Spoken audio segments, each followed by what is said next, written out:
Hi everybody, welcome back to my channel and welcome back to another speed build video.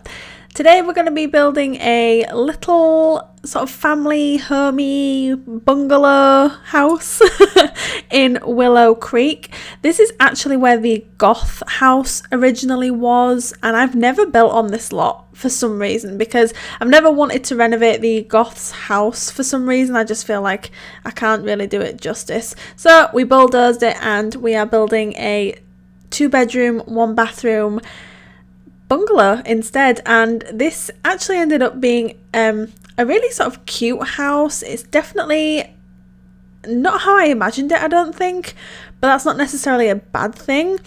I expected it to be, I don't know, this is it's quite different from my usual style, in that the exterior colour scheme isn't necessarily one that I would go to straight away. So we end up using a swatch from the Cats and Dogs expansion pack. I almost called it a game pack then for some reason. The Cats and Dogs expansion pack, and it's a swatch that I don't think I've ever used before, and if I have used it, I used it a very long time ago.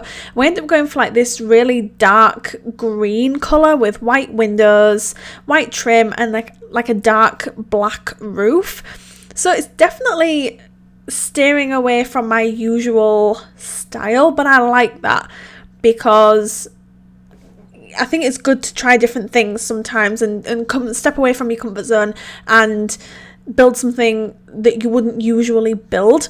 So I am quite happy with how this came out. I originally wanted it to be quite an autumnal build, and then I thought, I think it's a little bit early for that, because as soon as September hits, you best believe my autumn builds are coming out. There's going to be pumpkins everywhere. We're going to be building in autumn, in the seasons. You'd best believe that that's happening, because I am so ready for it. I'm over this heat wave. I think a lot of us are experiencing heat waves at the moment, so I think we're all in the same boat. I don't cope with heat well at all. It makes me angry. It makes me sweaty. It makes I can't stand being warm. I mean, I'm in my office now, but it's nearing 9 p.m. while I'm recording this, because I wanted to do this earlier, but I have been working from home today, as I'm sure some of us have been, and I haven't really had chance to record. I think because I was working, and two, this office, it gets so warm, and obviously I can't record a voiceover when there's a fan in the background, because you wouldn't be able to understand the word I'm saying. There'd be an annoying noise in the back. So I thought, let's wait until it cools down a bit, and I'm so glad I did, because I can breathe. Number one, I'm not as warm as I was earlier. There's no annoying fan in the background, and I can just sit and have a chat with you guys comfortably, which is what I wanted to do. I originally almost uploaded this build without a voiceover, and I didn't want to do that because I don't know, I want to try and get better at this voiceover thing. So I think practice makes perfect, and if I start avoiding it, then I'll stop doing it altogether, and I don't want to be doing that. So yeah, we're just working on the exterior of the build here, doing a little bit of landscaping. I liked the red and the green combination. It's usually quite a Christmassy thing, but I don't think this house gives off a festive vibe, even though it has pine trees out front as well, which I suppose you could mistake as Christmas trees, but I definitely didn't want it to look Christmassy, so you know, we did our best to sort of avoid that. I had major issues trying to figure out the floor plan inside. I think I pushed it probably a little bit much, making it a 2-bed build, but I wanted to cater it more towards a family home, rather, because I've been doing quite a lot of 1-bedroom builds recently, and I wanted to cater it more towards a slightly larger family. Obviously it's 2 bedrooms, so you've got obviously a double bed in the master bedroom and then twin beds in the children's room. So I wanted to do like a laundry room as well, which is what that small room there is, just off the kitchen. But I was having such a hard time trying to fit everything around that door with the way that I wanted it to be. It did not work, and you will see me having a bit of a struggle here trying to get everything to fit. So a lot of this is going to be me just playing around with the floor plan and making a fool of myself. But, you know, I think it's important for me to show the entire process, and that does include all of my mistakes, because, you know, I think sometimes when I watch speed builds, I'm watching them and I'm thinking, oh my, nobody makes mistakes. Like, I make so many mistakes when I build, and I think it's really important to acknowledge them, because making those mistakes ends up being the reason that the build is the way it is, if that makes sense.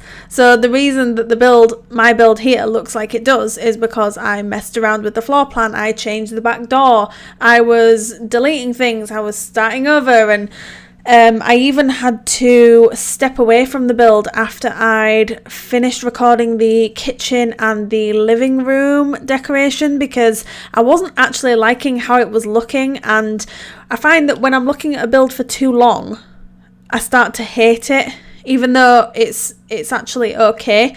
So I mean, I do that with a lot of things in life as well. I don't know if anyone else does this, but the more you look at something that you've created, I think the more things that you pick out that are wrong with it.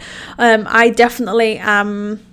I'm not so good at doing that, so I stepped away for about an hour and a half, and then I came back to the build. I restarted the living room, and I ended up liking it again. I just feel like sometimes you need to step away, get your mind together, and then come back and refocus yourself. So that's what I did with this, and I'm glad I did, because I almost just demolished the whole thing because I just wasn't feeling the vibe. I always get a feeling with my builds, and if they've got a certain feeling, it's so hard to describe and so hard to pinpoint.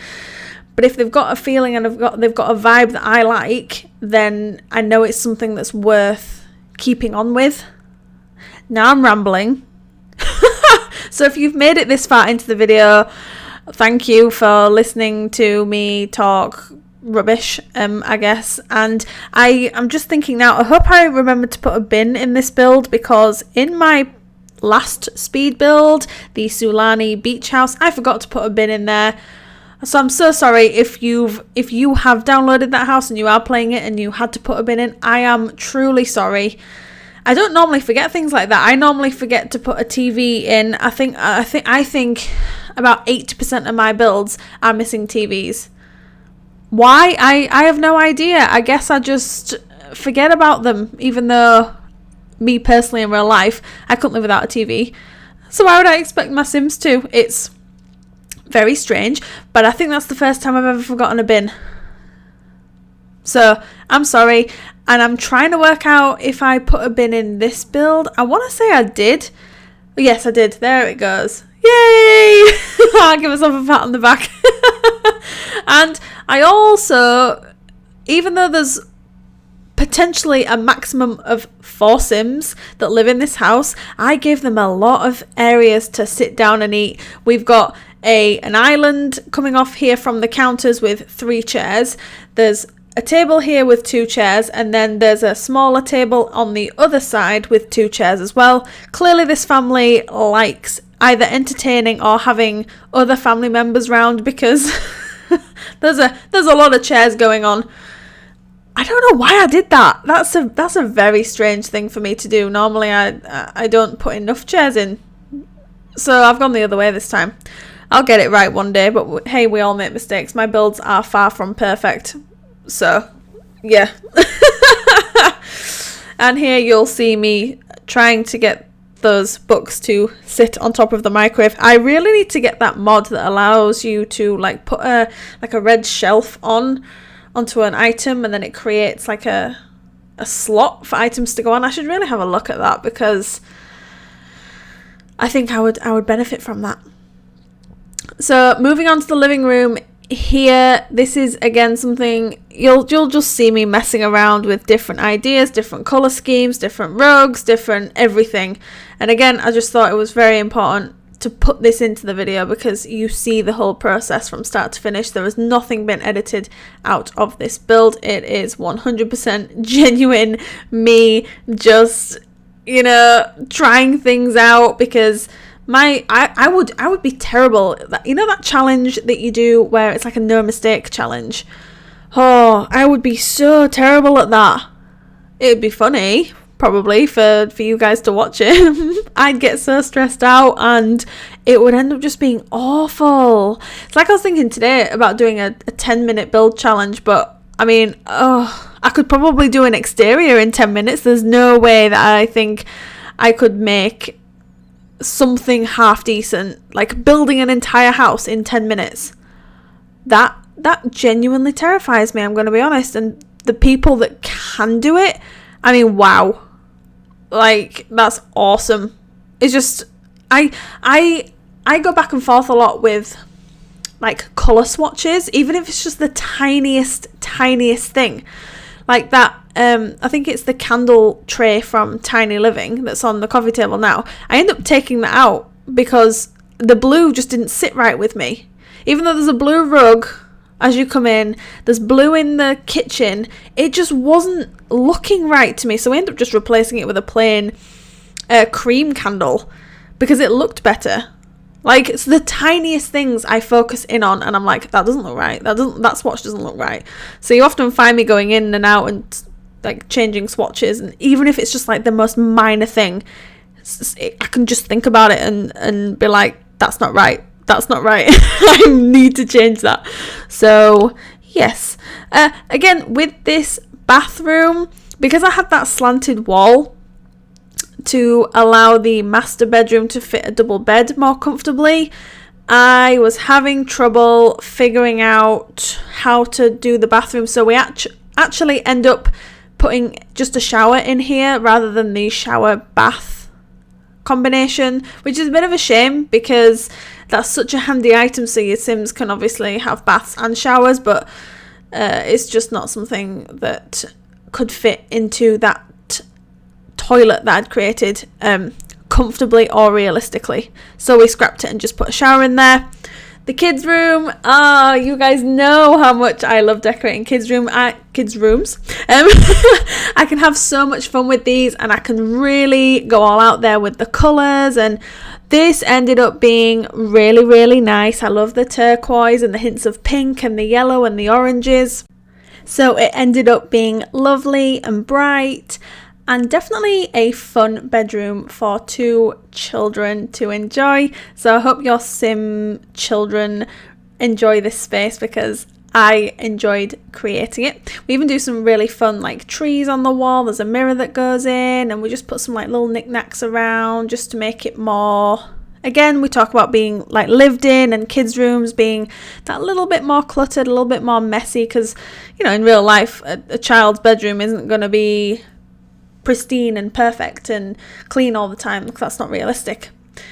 So I don't know where the giraffe sort of theme came from, but I just decided to put a giraffe in there, and then the giraffe like height thing as well. So that ended up being really cute. And actually the master bedroom of this house I end up really liking, which is unusual for me. I think that's the second master bedroom in 2 builds that I really enjoy, because they're not my favourite rooms to decorate. I think we've talked about this before, we've touched on this subject, but for me there's just not much that can really go on inside a bedroom. So I think that's probably why I like to keep them a little bit smaller.